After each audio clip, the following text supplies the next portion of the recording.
อยากถามเบิ่งว่าผู้เดี๋ยวนี้มีผู้บ้าเหรอผู้ยังบ่มีผู้เอาดอกสมมุติว่ามีคนเอาคนอยากได้แหละค่าดองแพงบ่กระแพงแล้วมันงามปานนี้แม่ก็ได้กระดองอ่ะกระดองกระแพงคือกันล่ะแพงแล้วเท่าไรแพงโอ้ยทำบาทนึงกับเงิน50ล้านแพงบ่สมมุติว่ามีคนอยากมักแหละทั้งแม่เฒ่ากับพ่อบ่เดี๋ยวนี้พร้อมแท้คันมีผู้อยากเอาย่านติบุญผู้เอาหั่นแหละว่าโอ้โดยอันเขาถามในปูแล้วจักปีก็นางปูประมาณ20ปีนี่สบายดีน้องปูสบายดีเจ้าฮู้บ่ล่ะบ่ว่าเจ้าดังเดี๋ยวนี้นะฮู้บ่ประมาณ2-3ชั่วโมงเพราะว่าเดี๋ยวนี้น่ะน้องดังคันน้องดังให้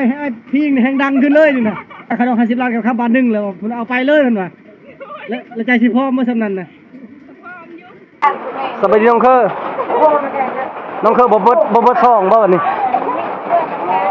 พวกน้องอยู่นี่น่ะถือว่ามีความสุขกับธรรมชาติแต่ว่าอันข้อยุ่งยากหรือว่าอุปสรรคของพวกน้องอยู่นี่น่ะมันมีหยัง1หันมันมีกะยานเป็นมันลมแฮงสบายดีบ่เดี๋ยวนี้สบายดีมื้อใดพยายามแฮวนะบ่ได้พยายามเลยบ่จงไว้จักบี้แล้วดิน่ะ4 เดือน4 เดือน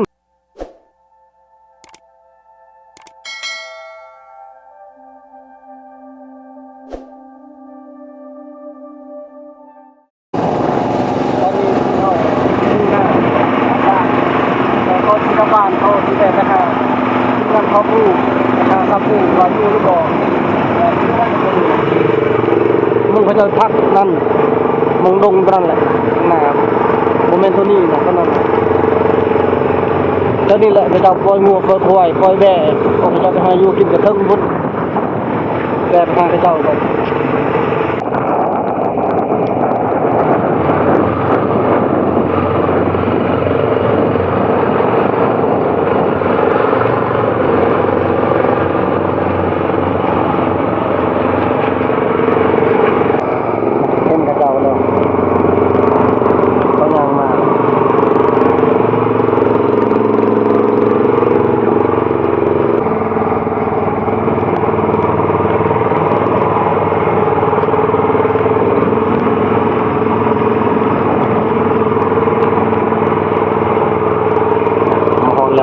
ตู้เจ้าอยู่นะ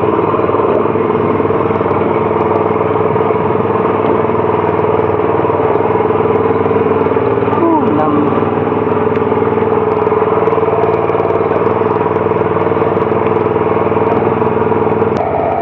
มาฮอดแล้ว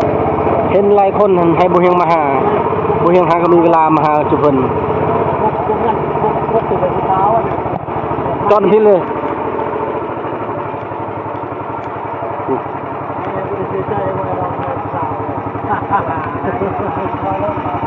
แอนจนมานำหามไอ้ดองเนาะ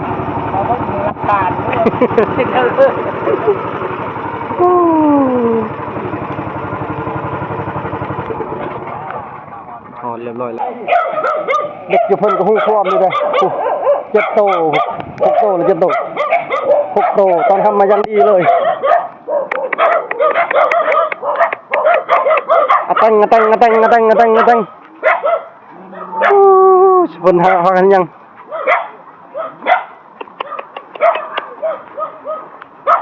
ไปพยายามเฮวไปใช่เลยดองนะบุคือเห็นดองเมื่อไรอีกโอ้ได้ผ่านไงเป็นอะไรสบายดีป่ะเดี๋ยวนี้สบายดีเมื่อไรพยายามเฮวนะบ่ได้พยายามเลยบ่จงไว้จักบี้แล้วดินะ4 เดือนแม่นบ่มาแล้วท่านจงไว้ยาวๆฮอดพี่เด้อแม่นจงไว้ยาวทักอลีแบบนี้นี่อยู่กับภายในไส้ดองนะเมื่อแล้วเราเมื่อวานที่นี่ละเมื่อเราทำมืออะไรละเมื่อ2-3 มื้อแล้วมาอีกเด้น้องชายเรามานำนี่มานำหาเด้มานำหาไอ้ดองนึงจนมานำหาแล้วเนี่ยบ่เห็นไอ้ดองเลยเดี๋ยวนี้พากันอยู่พากันนอนครับนี่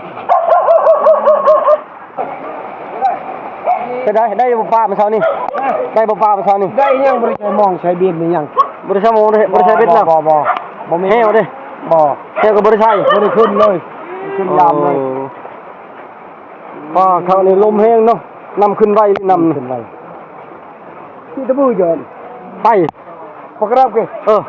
เรียบเมียต่ออันนี้สบายดีได้จักโตแล้วมูปีนี้ ไอ้ลูกบ่สบาย ไผบ่สบาย เท่าเลยนั่น เช้าแล้วเดี๋ยวนี้ ยัง ยังบ่เช้าอยู่ ยัง เป็นยังบ่ได้ไปกวดบ่ ถ้าเพิ่นไปกวดมื้อนั้นเพิ่นว่าโอ๊ยฝนตกไปบ่ได้ บ่แม่นไข้ยุ่งบ่จัก ก็นะเจ็บนี่ได้เจ็บปุ่ม บ่ได้เป่าบ่ได้อันบ่ได้เป่าเลยเจ็บโดนเลย เจ็บโดนโอ้ยอยากเป็นเดือนนี่ฝนตกนี่ก็ไปนี่จับบ่ย่านบ่นำนี่ กะยาบอยู่เฮือนใหญ่2ลำพุ่น เอาเฮ้ยทางหลับไปนอนอยู่ไส พุ่นนอนอยู่ลุ่มพุ่นให้ขึ้นมา3คืนแล้วน้ำกลับบ่ได้แต่เมื่อวานนี้เจ้าของเฮือก็เซ็นน้ำอยู่ไอ้ติน่ะเราจะได้เฮือไปหาปลาแก้ว เฮาไปบ่ได้แล้วเมื่อวานนี้ได้ปากบ่ได้มื้อขายลมแห้งเหือใหญ่อยู่แต่ว่าบ่กล้าไป ลานเบิ่งในเจ้าถ่ายมื้อนั้นน่ะ ลานเบิ่ง โอ้เก่งอะลีถ่ายนี่คือกับคนมืออาชีพเลยแบบกล้องกันนิ่งอะลีแต่อย่าหัวบนมอนบ่เป็นนี่นะ นะ ให้ลูกสาวมอนให้น่ะแต่ว่าเก่งแล้ว ความในความเฮียน แม่นมันเก่งสมเชยเฮ็ดได้บ่ทุกคน อยากให้ลูกแน่ แม่ หันบ่เป็นอยู่แล้วแต่ว่าอยากให้ลูกแต่อยากลองเบิ่งอะนะ อยากถามเบิ่งว่าปู่เดี๋ยวนี้มีผู้บ้าแล้วบ่ โอ้ยังบ่มีผู้เอาดอก สมมุติว่ามีคนเอาคนอยากได้แหละค่าดองแพงบ่ กระแพงแล้วมันงามปานนี้แม่ก็ได้ขะดองอ่ะขะดองกระแพงคือกันล่ะ แพงแล้วเท่าไรแพงน่ะ โอ้ยคำบาทหนึงกับเงิน50ล้านแพงก็เท่านั้นแล้วมันบ่ซ้ำดอกขะดองเงินเมียเบาเฮียงนี่ โอ้ยเมียข่อยก็บ่ได้แพงคือกัน50ล้านคำบาทนึงคือกัน แม่ อันเงิน50ล้านก็คือตกอยู่ประมาณบ่ฮอดแสนบาทนะแล้วก็คำหรือว่าทองน่ะบาทนึงงัวควายเด้หมูหมาปลาเป็ดไก่เอาน้ำแม่เบิด บ่เอาแล้วเอา ต่างหาก มันมีชวนทางหากแล้วอันนี้แปลว่าค่าน้ำนองน้ำนมแม่เด้ว่าเท่านั้นรวมทั้งหมดเด้ โอ้เท่านั้นเนาะ แม่น บ่สมมุติว่ามีคนอยากมักแหละทั้งแม่เฒ่ากับพ่อมาเดี๋ยวนี้ พร้อมแท้คันมีผู้อยากเอาญาติบุญผู้เอาหั่นแหละว่า โอ้โดยอันเขาถามในปูละจักปีก็ นางปูประมาณ20ปีนี่อายุยังบ่ได้ลา ฮอดบ่ฮอดนะ ยังบ่ฮอดติ น่าจะ17หรือ18ประมาณนี้ ประมาณนี้เนาะ ประมาณนี้บ่ฮอด จะ สาว นี่คือสิแม่นอยู่ จอนนี่นี่14ป้าจอนนี่นี่ อืม เราก็บ่ทันได้เป็นสาวซ้ำจอนนี่ อันนี้จะนี่มันก็เอื้อยปู่ โอ้อันนี้จอยเนาะว่าผิด อันนี้อันนางลา อันนี้น่ะประมาณ14 แม่ จอนนี่น่ะน่าจะเป็น19หรือ20 บักเสือ โอ้เสื้อน่ะเป็นน้องของจอนนี่ 15น้องของอีปู่ โอ้คิดว่าจอนนี่บ่แม่นคิดว่าเสื้อเป็นอายบ่แม่นเนาะ บ่แม่นบักทองหันเป็นอาย แล้วลูกทั้งหมดจักคนจ้ะ ลูกค่อย8คน 8คนยิ่งจักคน ยิง3ชาย โอ้ชาย5ก็ทำสิเฮากับ8คนคือกัน แต่ว่าชาย4ยิ่ง4 5นี่ อันอยู่เดี๋ยวนี้นั่นบ่ได้เปียกบ่ บ่ ก็ถือว่าโอเคอยู่เนาะ โอเคอยู่ แล้วบ่ย่านลมบ่ฝนลมแห้งแบบนี้นี่ มันสิย่านหยังอันนี้เที่ยงเฮาต่ำเด้บ่แม่นเที่ยงเฮาสูง เนาะ ใส่ติงนหินซื่อ แล้วไอ้ดองนี่กลับเลย ๆไอ้ดองกลับแล้วเรากลับเมื่อวานนี่เด้เรากลับเมื่อวานนี่เอาจากปานไผ่มาให้เอาจากปานไผ่มาให้แล้วเราก็เมื่อเลย โดย อยู่นี่ก็บ่ได้เฮ็ดหยังได้ฝนตกไปใส่มาใส่บ่ได้ โดยหันแล้วว่ามันนำไอ้ดองเลยเนี่ยพอไอ้ดองหลายคนว่าเอ้าไปหาไอ้ดองนี่ไอ้ดองคือไปอยู่พุ่นบ่แม่นมีเมียน้อยอยู่พุ่นล่ะบ่วะ นี่เขาเฮ็ดอ้ายฮักซื่อๆบ่แม่นเขาสิเอิ้นเรา แม่น อยู่เป็นผัว เพิ่นโดยเพิ่นก็เว้าหยอกกันแหละ มัน เห็นแบบไอ้ดองมาพี่ตลอด นี่ โอ้เสียดายน้องบ่ได้ขึ้นไปเอาหมูป่าอยู่เทิงปีนี้ โอ้ยลีนามันบ่สบายนี่เฮาสิมียาหยังแก่บ่ช่วยในร้าน เจ็บบางใด เจ็บพุงนี่เด้เจ็บพุงนี่ เออ เจ็บเด้นา ปกตินั้นมีแต่ไปกวดอะไรไปอีโกเบิ่ง อยากไปอยู่ที่เพิ่นว่าฝนตกไปบ่ได้ โดย เจ้าไอ้นไก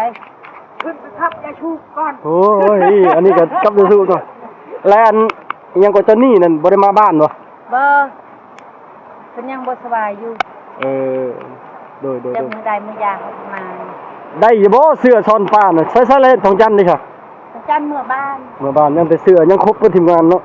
ยังอยู่มีแต่ทองจันทร์ผู้เดียว โดยเอ้าขอบใจเท่านั้นแหละพี่น้องเอ้ยค่าดอง50ล้านคำบาทหนึงใครมักอัน เอาไปเข้าหาค่ะบ่ให้เพราะว่าคำบ่เป็นได้คำบ่เป็นเด้อบ่ได้เลย พอแล้วแม่เฒ่าแล้วสอนเนาะ บ่ยากดอกน้องปูเราก็สอนเป็นได้บ่เสือได้บ่ป่าน่ะเฮ้ยบ่นาบ่เจ้าน่ะ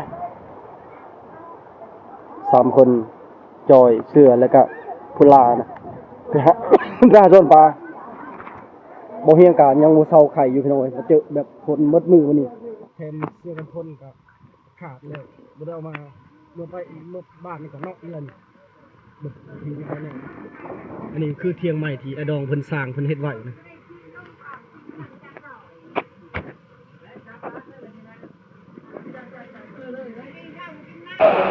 สบายดีน้องปูเจ้าฮู้บ่แล้วบ่ว่าเจ้าดังเดี๋ยวนี้นะฮู้บ่ประมาณครึ่งนึงยังบ่ทันได้ ว่าแบบไอ้เบิ่งเงินผลงานที่น้องทายน่ะถือว่าโอเคได้ซ้ำมืออาชีพเรื่องเงินจับกล้องแบบนิ่งจับได้ดีป่ะนะการอธิบายอิหยังก็ถือว่าสมเชยน้องเฮ็ดได้ดีหลายถือว่าเดี๋ยวนี้น่ะน้องดังคันน้องดังให้ไอ้พี่นี่แฮงดังขึ้นเลยนี่น่ะ อาจจะดังเพลงกับปืนตู้ให้ฟังเลย ตอนนี้นั่นอ้ายรักล่มแล้วว่าสมมุติว่ามี FC หรือว่าผู้ใหญ่มีแบบว่ามีคนมักแหละแม่จะว่าค่าดอง50ล้านกับเงิน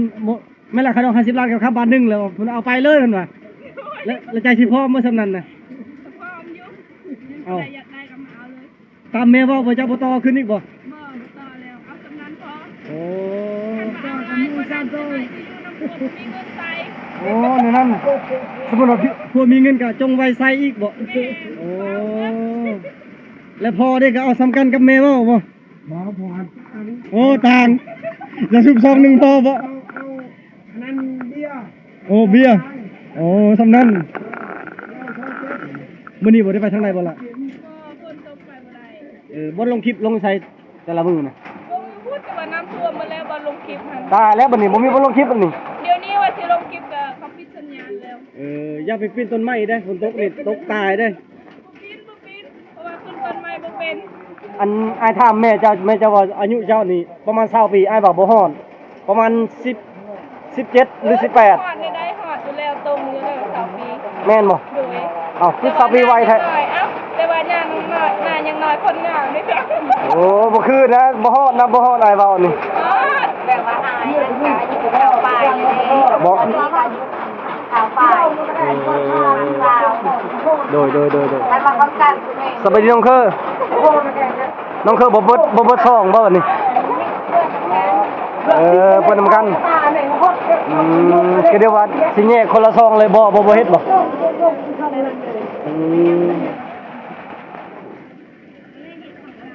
โดยโอ้มีจักรปันไฟเรียบร้อยแล้วเนาะ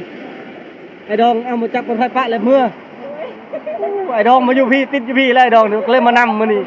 FC ว่ามานำมันวันดองนี่ เพราะว่าเราเนี่ยมักธรรมศาสตร์เราก็เลยมาอยู่ที่เลยแบบว่าช่วงนี้หันฝนไปใส่บ่ได้เราก็เลยเมื่อก่อน โอ้ เมื่อพักใจ เด้อช่วย โอ้สำนันเนาะ50ล้านคำบาทหนึงงัวจักโตควายจักโตแบ่จักโตควาย2โต แม่บ่เอาเงินเอาไปคอย2โต เป็ดไก่ดิซะ เป็ดไก่บ่เอาก็ได้ บัดปลาดิซะบ่เอาบ่ มาไปใส่มองเป็นแล้ว อันนั้นเห็นแม่จะว่าสมมุติว่าไผมักเจ้านี่ต้องอันขับเรือเป็นบ่ แม่ถ้าเพื่อเป็นต้องมีกาแฟมาตอน โอ้ อย่าลืมแต่อันนี้ช่องอันช่องโกนเขาอีเวนเลยนะ โอ้ต้องขับเรือเป็นบ่ยากดอกขับเรือเจ้าก็สอนเขาเองบัดนี้ฮะ ว่ากาแฟมานั่งบอก กาแฟมีกาแฟมีเจ้าน้ำแข็งโอ้ยลืมไปตอนเพิ่นจะได้เพิ่นให้แล้วนี่นั่นน่ะเกียมเด้กาแฟเพิ่นเกียมแล้ว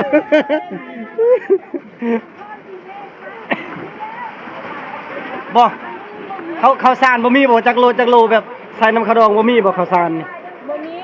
ข้าวสารมันข้าวให้บ่อึดเนาะ โอ้ยทำให้กับงูกินมาได้ก่อนกินตามประเพณีที่ช่องประเพณีค่ะตอนนั้นเจ้าสาวออกก็ได้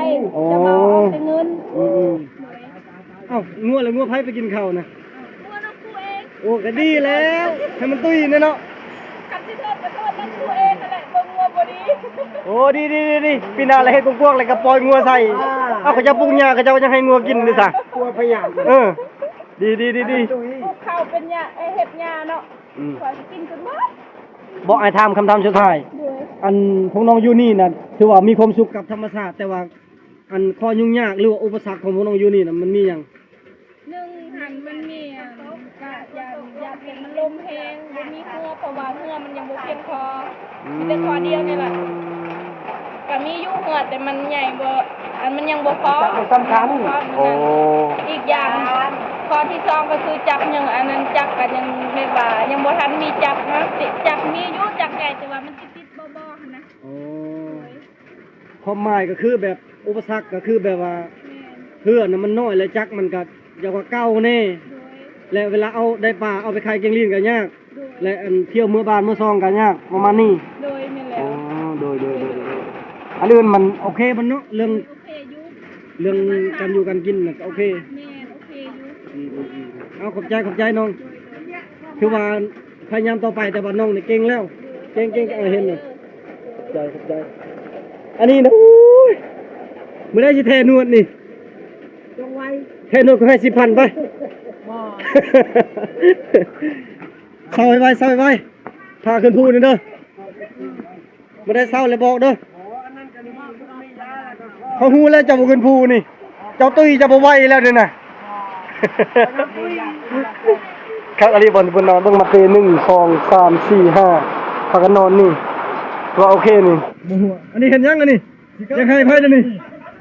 ตายเมื่อกันบ่ไว้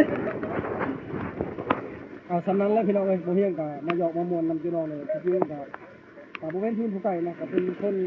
เข้ามาบ้านเดียวกันแหละเพราะว่าบ้านอยู่เพิ่นน่ะขึ้นกับในบ้านบ่เฮียงนี่แล้วก็คือ